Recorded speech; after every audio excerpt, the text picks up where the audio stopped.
অনেক কথা, তবে বলো তো কথা, তুমি কেন আমার আসলে? হ্যাঁ বলো। আচ্ছা বলো, তুমি বারবার কেন ছুটে আসছো?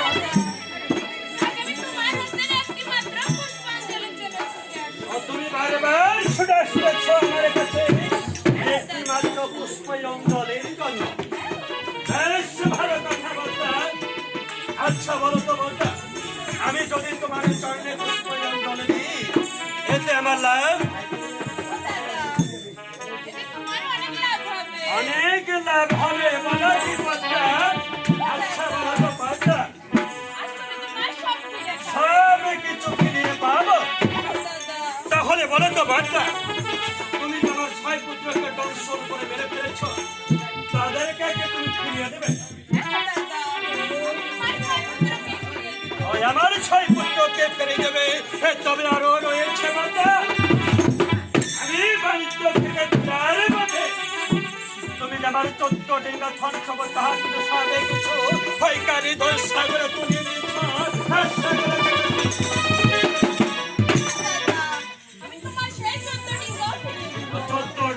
ফিরিয়ে দেবে, বিনিময় দিতে হবে পুষ্পাঞ্জলি। তবে শোনো বাচ্চা, আচ্ছা তোমাকে পুষ্পাঞ্জলি দেওয়ার জন্য আমি কেন রাজি হয়েছি তা তুমি জানো?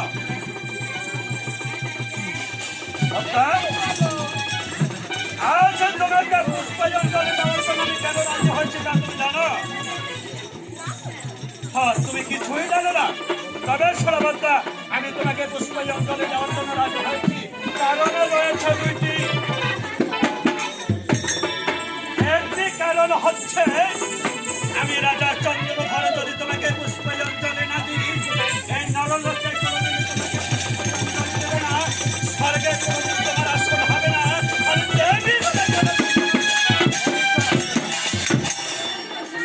দ্বিতীয় কারণ হচ্ছে, তুমি হচ্ছ আমার গুরু কন্যা, তাই তোমাকে আমি পুষ্পাঞ্জলি দেওয়ার জন্য আজ রাজি হয়েছি। তবে এবার তুমি আমার শিব মন্দির আসনে গ্রহণ করো, আমি নিজ হস্তে তোমার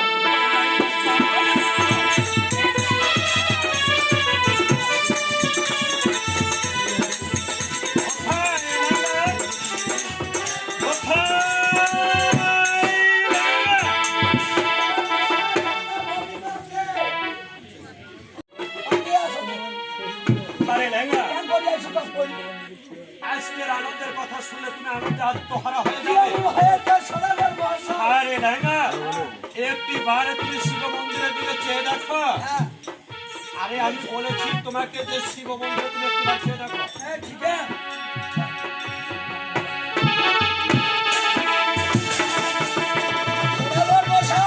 হ্যাঁ বলো। হ্যাঁ বলো।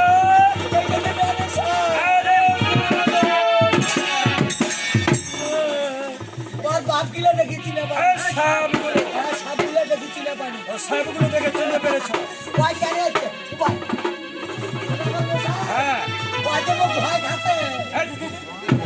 আর তোমাকে ভয় খাচ্ছে না, তুমি ভয় পাচ্ছ? ও তোমাকে ভয় দেখাচ্ছে।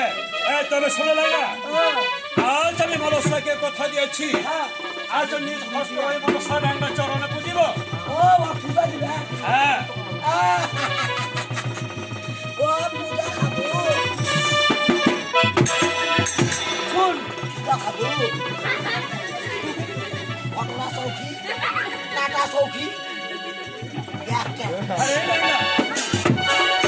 আরে বিলম্ব না করে অতীব তাড়াতাড়ি তুমি আমার পুজো দেওয়ার ব্যবস্থা। হ্যাঁ বলো।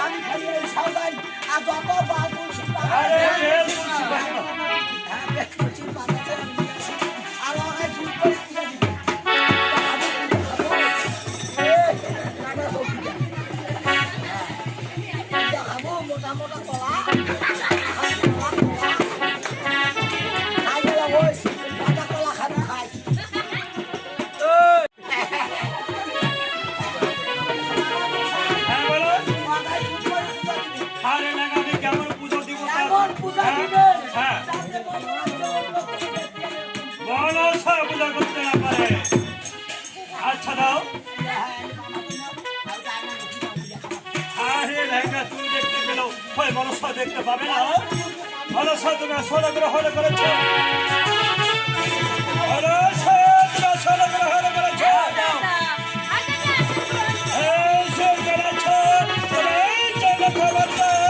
আজ আমি তোমার চরণে পুজো বলে আজ হচ্ছে আমি বেরো তুলসী পাতা নিয়ে যাচ্ছি তোমার চরণে পুজো। এবার তুমি পুজো আজ তোমার আনন্দ আজ তুমি আনন্দ হয়ে না হয়ে আজ তুমি দুঃখের সাগরে ভেসে যাবে। তবে আমি পূর্বে বলেছি